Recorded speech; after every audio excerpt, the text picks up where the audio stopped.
आए हैं तो बाबा कुंभज ने इनका जगत के इष्ट समझ के पूजन अभिनंदन वंदन करना शुभारंभ कर दिया। भैया बाबा कुंभज ने जब पूजन अभिनंदन वंदन किया उसके बाद में देवाधिदेव महादेव ने भी इनका पूजन अभिनंदन वंदन किया। तो बाबा कुंभज पूछने लगे कि हे भगवान, मैं तो एक संत सनातन धर्म से जुड़ा हुआ एक साधारण जीव हूं और आप तो जगत के रचयिता हैं, इसलिए मैंने आपकी पूजा की। और हे भगवान, ये कारण मैं नहीं समझ पाया कि आपने हमारी क्यों पूजा की।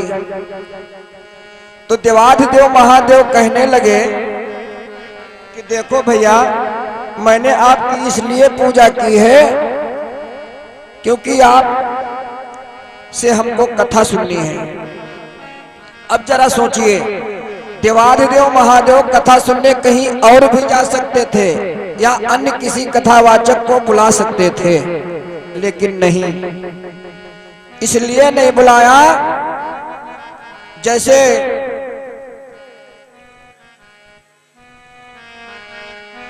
एक मधुमक्खी होती है, वो दुनिया के जितने भी पुष्प हैं सब पुष्पों में से थोड़ा थोड़ा रस ला करके और ढेर सारा शहद तैयार कर लेती है। और तो इसी तरीके से देवाधिदेव महादेव जी ने मन में विचार किया कि हम कथा किसी संत के द्वारा सुनेंगे। और अच्छा जरा विचार करो, उसी पुष्प से हम और आप रस निकाले, क्या निकलेगा? पुष्प भी बर्बाद हो जाएगा और रस भी सभी को नहीं मिलेगा। इसलिए देवाधिदेव महादेव कुंभज जी के आश्रम पर कथा सुनने के लिए सती जी के सहित गए।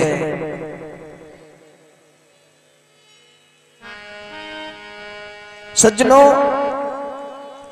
कुंभज जी के आश्रम पर कथा शुभारंभ हुई। देवाधिदेव महादेव अपने इष्ट को बारंबार हर एक अध्याय पर प्रणाम कर रहे हैं और कथा को श्रवण कर रहे हैं। और जैसे ही कथा पूर्णा आहुति की तरफ बढ़ी तो देवाधिदेव महादेव अपने इष्ट का जोर जोर से जयकारा लगाते हैं। बोलिए मर्यादा पुरुषोत्तम श्री रामचंद्र भगवान की जय हो। और उसके बाद में महाराज कुंभज जी से विदाई लेते हैं। कहते हैं भगवान, अब कथा पूर्ण हो गई, मैंने सुन भी लिया और अब मैं ये चाहता हूं कि आप हमें विदाई दे दें। कुंभज ऋषि जी ने कहा, अरे क्या हुआ, एक दो दिन और रुक लीजिए, सत्संग होगा। कहने लगे, नहीं भगवान, अब हम अपने घर कैलाश को जाना चाहते हैं। जय हो। कि मुनिसन विदा मांगी त्रिपुरारी, मुनिसन विदा मांगी त्रिपुरारी, चले भवन संग दक्ष कुमारी।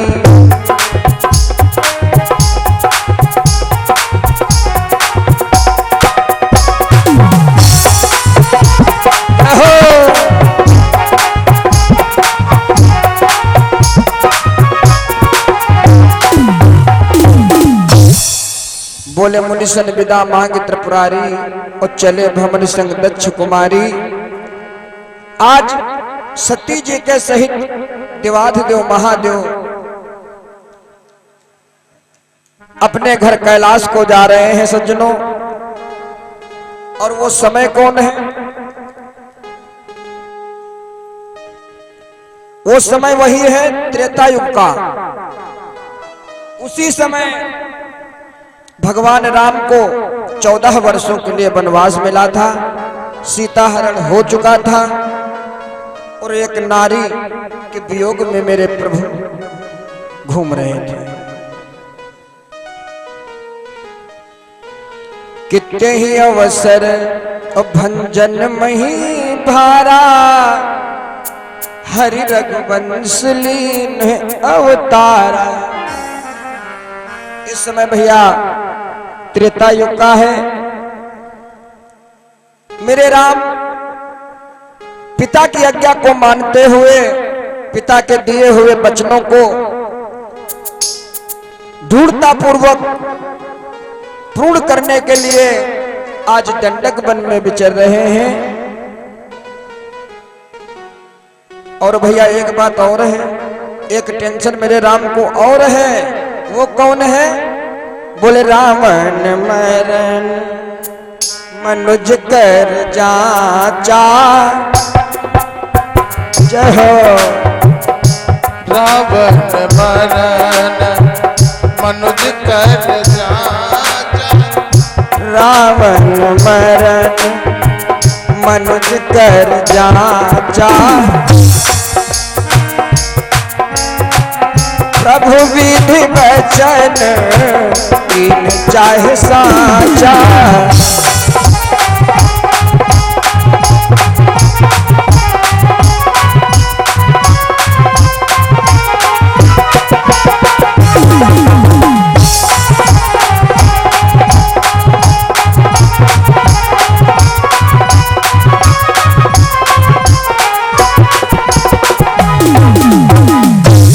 रावण ने भी तो मृत्यु एक मानुष के हाथ मांगी है।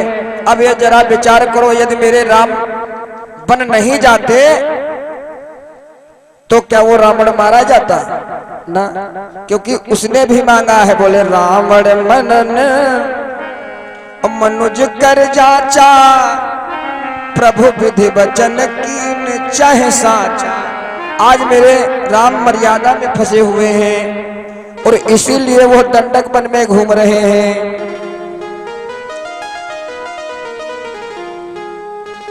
भैया ये समय त्रेता युग का ही चल रहा है।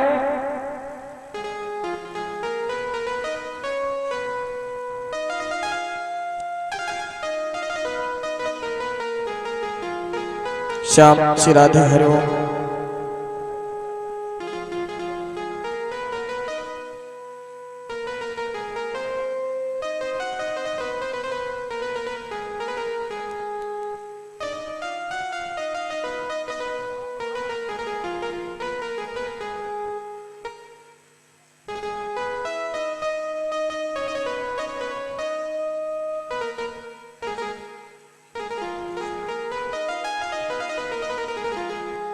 जब देवाधिदेव महादेव चले हैं अपने घर कैलाश को, और जब यह दशा मेरे राम की देखा, देवाधिदेव महादेव जी ने क्या दशा देखा है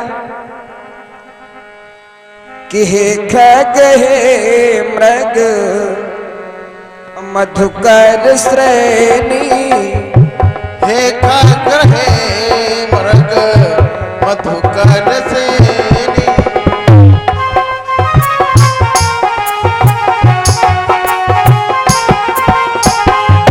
हे खग हे मृग मधुकर श्रेणी। हे खग हे मृग मधुकर श्रेणी। तुम देखी सीता मृग नैनी।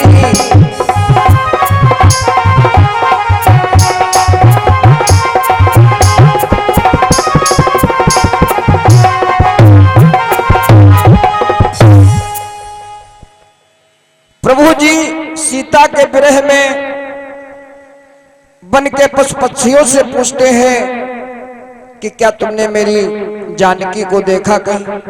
यह सब दृश्य देख करके देवाधिदेव महादेव जी के आंखों में आंसू आ गए। बोले देखो, एक हम हैं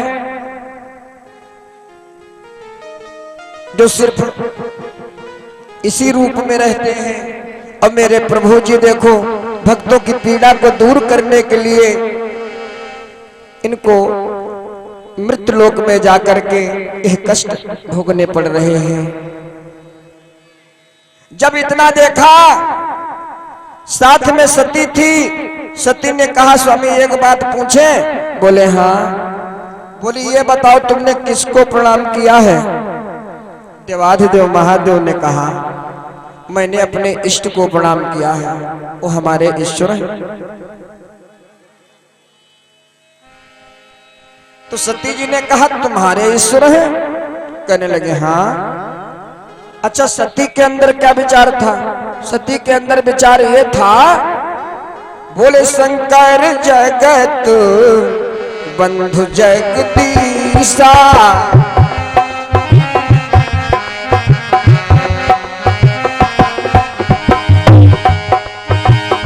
शंकर जगत बंधु जगदीशा, शंकर जगत बंधु जगदीशा, सुर नर मुनि सब नावत सीसा।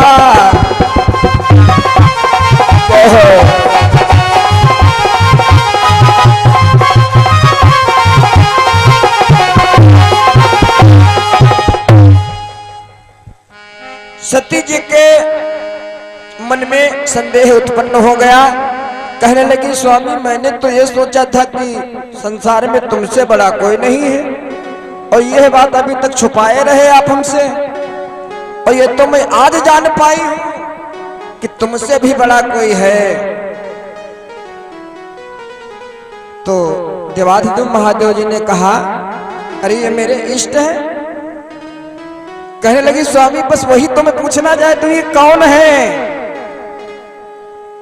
अब देवाधिदेव महादेव मन में विचार करने लगे कि कुंभज जी के आश्रम पर जो कथा चली थी उस कथा में कोई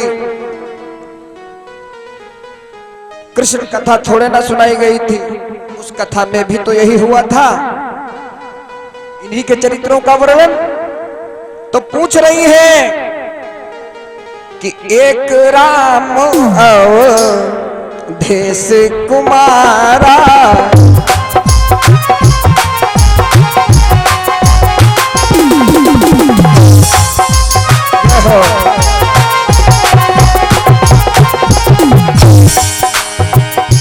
एक राम अवधेश कुमारा,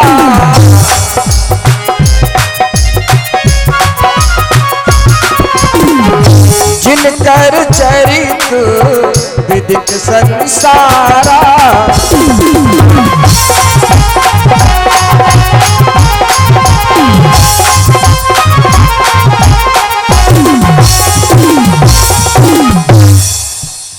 कहने लगी एक राम तो है जो महाराज दशरथ के पुत्र हैं, और उनका चरित्र पूरा संसार जानता है, गाता है, मगर इस तरीके से वो फिरते थोड़े ना है वन में जैसे फिर रहे हैं।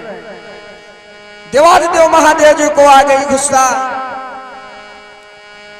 और जैसे ही गुस्सा आई फिर मन में विचार करने लगे कोई और हो तो गुस्सा देखा, इनसे क्या गुस्सा देखा। भैया देवाधिदेव महादेव जी ने कहा देखिए देवी एक बात बताएं। बोली हाँ। बोले देखो कि यदि तुमको हमारी बातों पर विश्वास नहीं है, इसका मतलब यह है कि तुमने वहां कथा नहीं सुनी। तो बोली स्वामी वहां तो कथा महाराज दशरथ के पुत्र श्री राम जी की हो रही थी। तो कहने लगे क्या कोई और है? ये वही है। तो कहने लगी ये वही है? अरे ना बदन पर कपड़े हैं, ना पैर में खड़ाऊ है, ना इनके साथ राजसी वस्त्र हैं कोई, ये वो कैसे हो सकते हैं?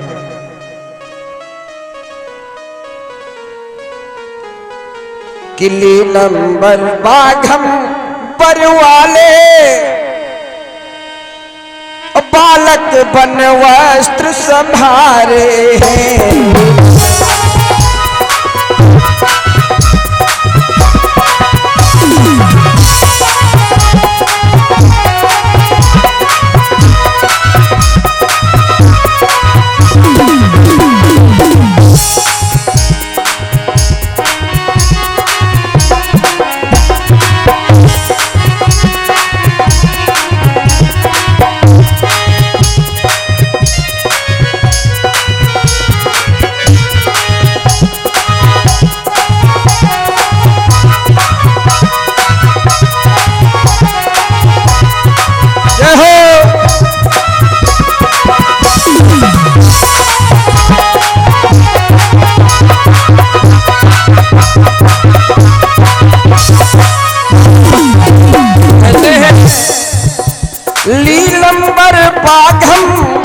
परवारे,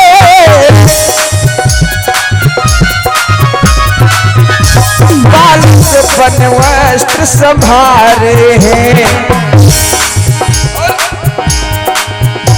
आगे आगे श्री रामचंद्र, आगे आगे श्री रामचंद्र, कछ पाछे लखन दुलारे हैं।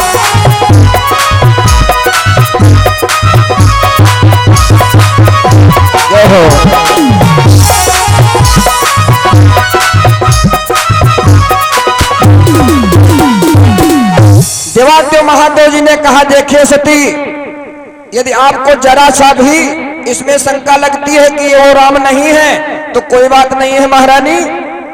बोले जो तुम्हारे मन यति संदेहू, तो किन जाई परीक्षा लेहू। कहने लगे, यदि तुम्हारे मन में जरा सा भी शंका है तो हमने यहां से प्रणाम किया है, आप कुछ दूर चल करके प्रणाम कर सकती हैं। सज्जनों ध्यान देना, प्रणाम करने को कहा है। एक निवेदन आया है गजल का, क्षमा कीजिएगा व्यासपीठ की तरफ से।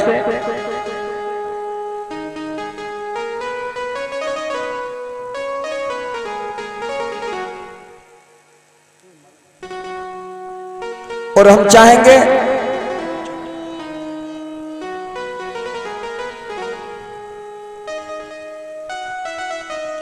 वैसे तो हम गाते नहीं हैं, मगर जब निवेदन है तो कुछ कल कभी कभी भगवान को भी भक्तों से काम पड़े। और जाना था गंगा पार प्रभु केवट की नाव चढ़े। ये भजन हमें मिला है अभी नया नया।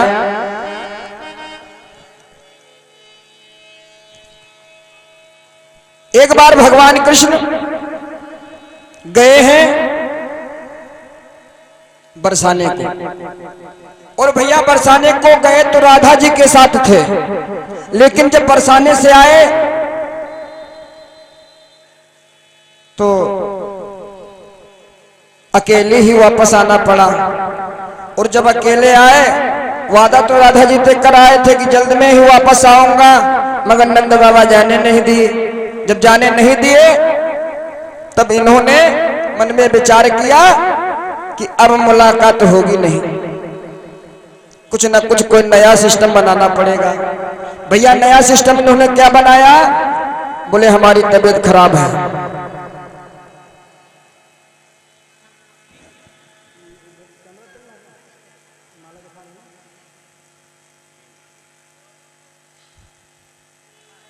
तो भगवान कृष्ण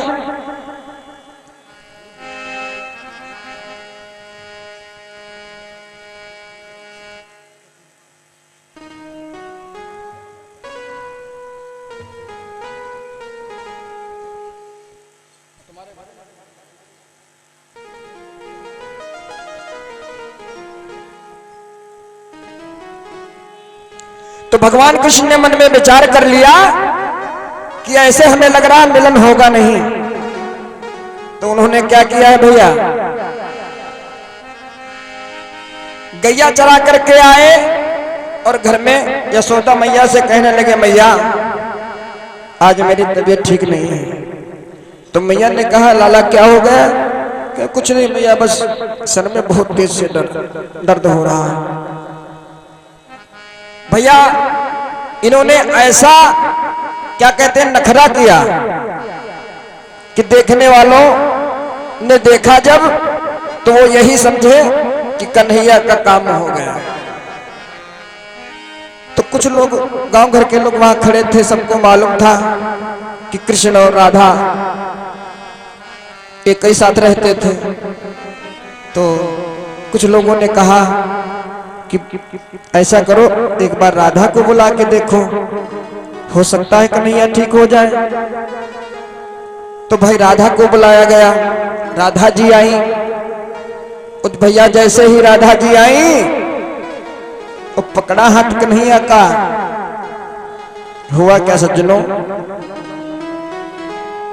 कन्हैया जी उठे धड़ाम से। ये उसी समय की गजल है कि हटा लो जुल्फ चेहरे से।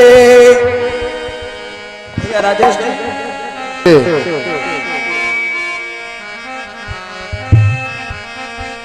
कि हटा लो जुल्फ चेहरे से, हया की क्या जरूरत है।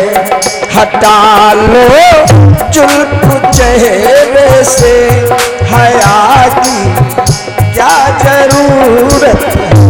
वो हटा लो जुल्फ चेहरे से, हया की क्या जरूरत है।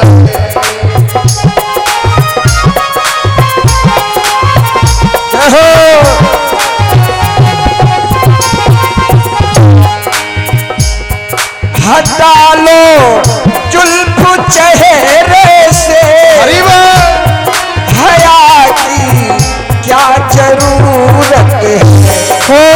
हटा लो जुल्फ चेहरे से, हया की क्या जरूरत है। और चमकते चांद को काली, चमकते चांद को काली, हटा की क्या जरूरत है।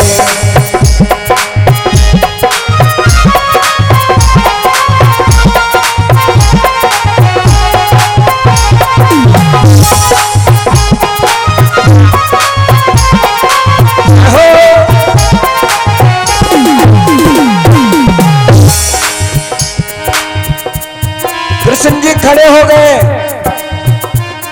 और कहते क्या हैं? क्या कहते हैं? सब लोगों ने पूछा भैया अब तक तो ऐसे पड़े थे कि जैसे लग रहा था कि दम ही नहीं रह गई। और राधा जी ने जैसे ही आपके हाथों को छुआ आप तो उठ के बैठ गए। तो कृष्ण जी क्या कहते हैं? क्या कहते हैं? अगर ये खूबसूरत राधा मेरी नारी को पकड़े, अगर ये खूबसूरत राधा मेरी नारी को पकड़े, तो इसका अगर ये खूबसूरत। हटा लो जुल्फ चेहरे, हया की क्या जरूरत है।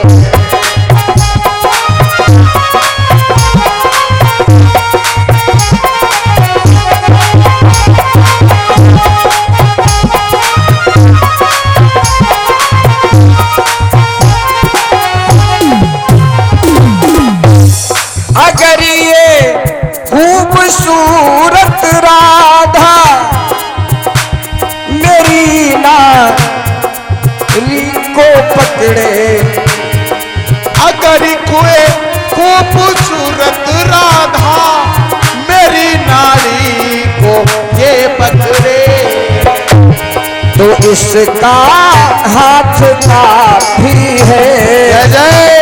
तो इसका हाथ काफी है, दवा की क्या जरूरत है।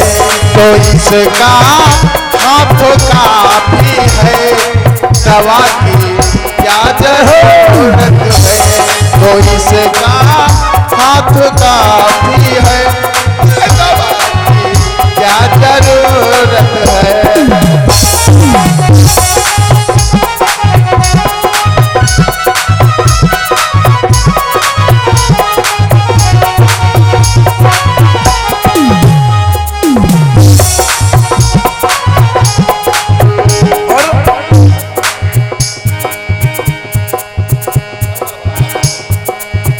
तुम अपने होठों से हथेली चूम लो मेरी,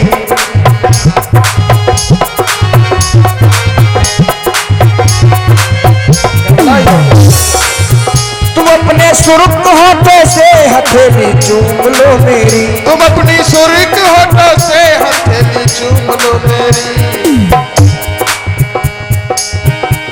लबों का सुर्ख बन जाए, जय जय। लबों का सुर्ख बन जाए, हिना की क्या जरूरत है। हटा लो जुल्फ चेहरे से, हया की क्या जरूरत है। हटा लो जुल्फ चेहरे से, हया की क्या जरूरत है। वो हटा लो